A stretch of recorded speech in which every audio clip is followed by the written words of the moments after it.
can I direct sow these outdoors?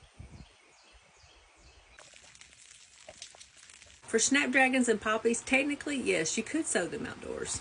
And that's how a lot of people sow their poppies. But depends on your climate and personal preference.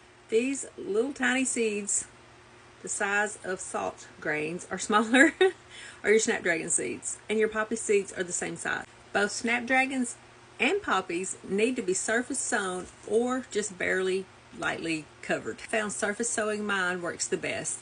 They both need light to germinate. Surface sowing outdoors here can be hit or miss because we live in 8B where we can have, like it's 23 degrees this morning, but in a week it's going to be 60 during the day. These are cool flowers, so I need them to germinate at a consistent temperature while keeping some light and not getting washed away or eaten by birds. Here in our climate, we get heavy thunderstorms, like severe heavy thunderstorms with a lot of rain all at once. With that and a surface sown seed, they're going to wash away or all puddle up in one spot. So for me, I prefer to sow them indoors, lightly dusted across the surface, and then when they come up, you can see how tiny. These are snapdragons that I sowed just a couple of days ago.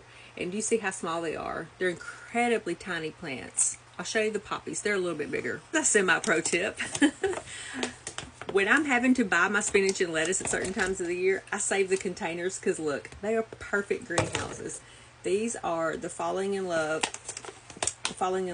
and the Pandora poppies. And you see how many came up. And I just surface sowed these a couple of days ago. So it boils down to personal preference, your climate, and just what works best for you. And I found in my climate, it just works best for me to surface sow them indoors. Here in the grow room that I have now, I'm able to keep it at a 70-degree temp, and I did not use a heat mat at all for these. So that's what I found works for me here in my 8B zone, growing poppies for my cottage garden and snapdragons for my cutting garden.